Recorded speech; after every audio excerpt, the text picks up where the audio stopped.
I don't know how it is where you are, but it is cold outside where I am, and this butternut squash soup is delicious and satisfying.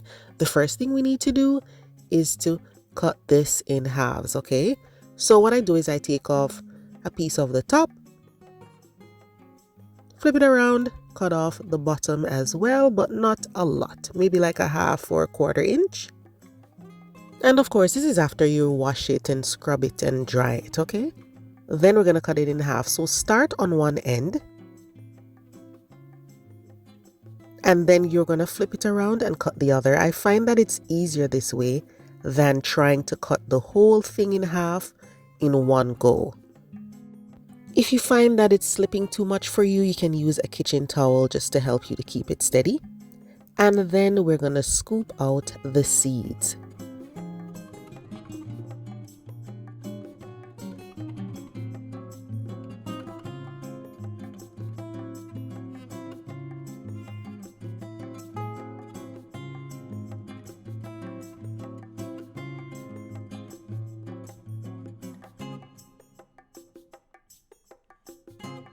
I want to make a lot of this soup, so I'm using 2 butternut squashes here, and I've halved them.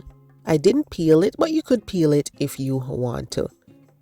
So on this baking tray, I have parchment paper, the halved squashes, and then I'm going to add some veggies and garlic, onion. So I have some carrot here, some celery, there's garlic, cherry tomatoes, so that's going to give it lots of flavor and color.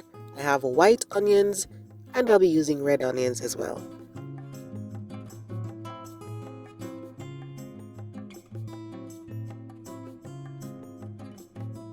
The next step is to drizzle with some olive oil or avocado oil, and then we're going to add some really great spices.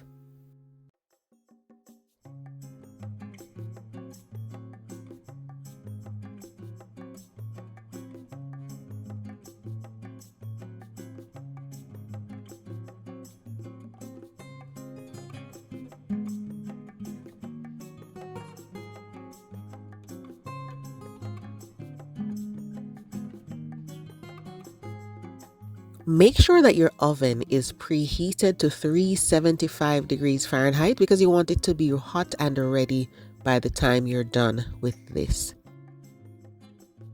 So after you massage the oils and the seasonings into these, we're going to be roasting it 1 hour at 375 degrees Fahrenheit, then 30 minutes covered with foil. Or you could just do 1.5 hours without covering the whole time.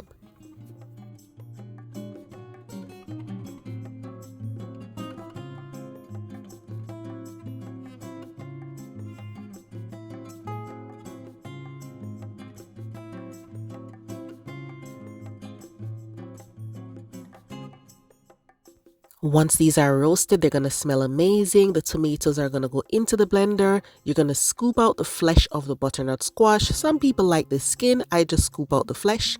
The garlic, of course, you're going to squeeze that out instead of putting the peels in there. And add all the other veggies along with grated ginger. Then you're going to add some vegetable broth.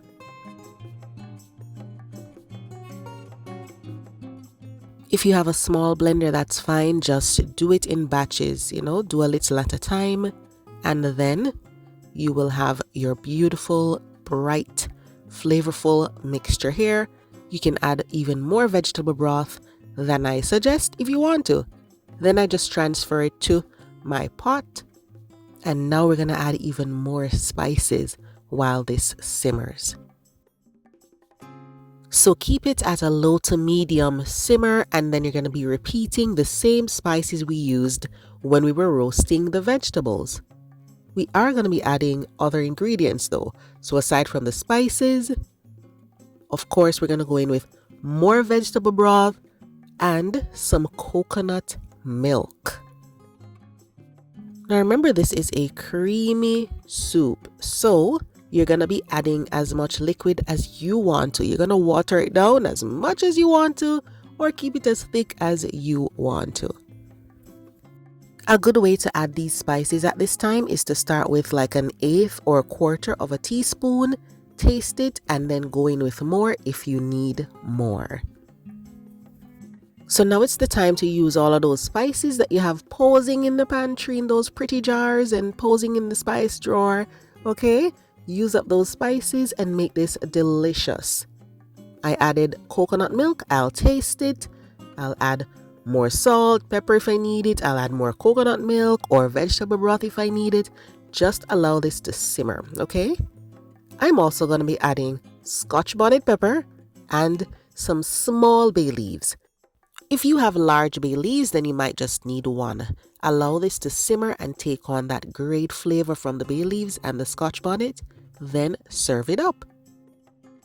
Once you're happy with the flavor, the texture, the thickness, serve it hot because it is going to thicken as it cools down.